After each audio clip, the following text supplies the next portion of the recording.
શીખીશું। મનુષ્યના પાચન તંત્રમાં કુલ 6 ભાગ હોય છે। 1 મુખ ગુહા, 2 અન્નનળી, 3 જઠર, 4 નાનું આંતરડું, 5 મોટું આંતરડું, 6 મળદ્વાર।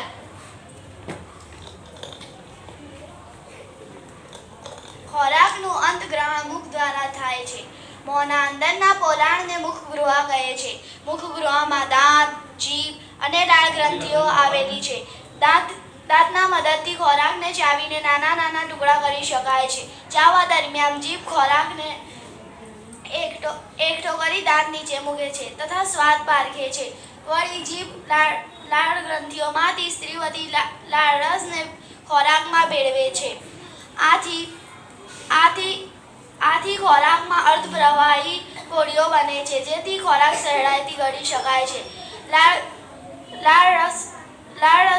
લાળરસમાં ખોરાકમાંના સ્ટાર્ચનું અસંત પાચન કરી શર્કરામાં ફેરવે છે। આમ મુખગૃહમાં ખોરાકનું અસંત પાચન શરૂ થાય છે।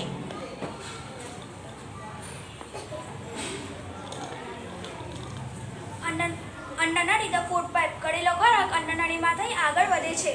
અન્નનળી ચેસ્ટમાં રહી ગળામાં પ્રવેશે છે। અન્નનળીની દિવાલના હલનચલનને કારણે ખોરાક આગળની તરફ ધકેલાય છે, જેથી ખોરાક નીચેની તરફ ધકેલાય છે।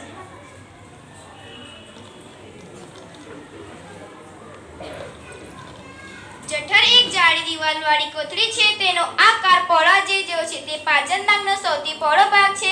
તે એક છેડેથી અન્નનળી દ્વારા ખોરાક લે છે અને બીજા છેડે નાના આંતરડામાં ખુલે છે। જઠરની અંદરની દિવાલ શ્લેષ્મ, હાઇડ્રોક્લોરિક એસિડ અને પાચકરસનો સ્ત્રાવ કરે છે। શ્લેષ્મ જઠરની અંદરની ઘણા બેક્ટેરિયા મારી નાખે છે અને જઠરના માધ્યમને એસિડ બનાવે છે તથા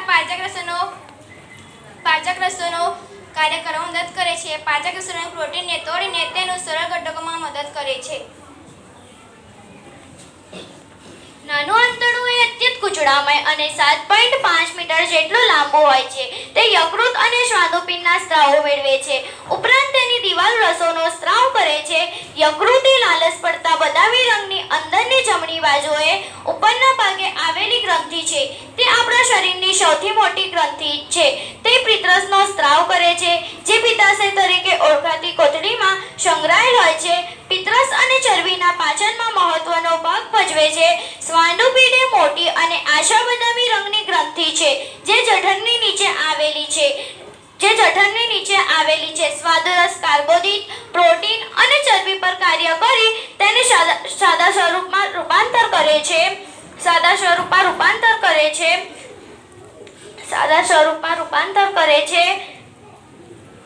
અસંતઃ પાચિત ખોરાક હવે નાના આંતરડાના નીચેના ભાગમાં પહોંચે છે, કે જ્યાં નાના આંતરડાના પાચકરસો ખોરાકના બધા જ ઘટકોનું પાચન પૂર્ણ કરે છે।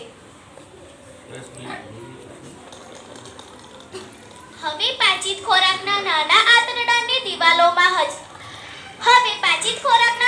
આંતરડાની રુધિરવાહિનીમાંથી પસાર થાય છે, જેને અભિશોષણ કે શોષણ કહે છે।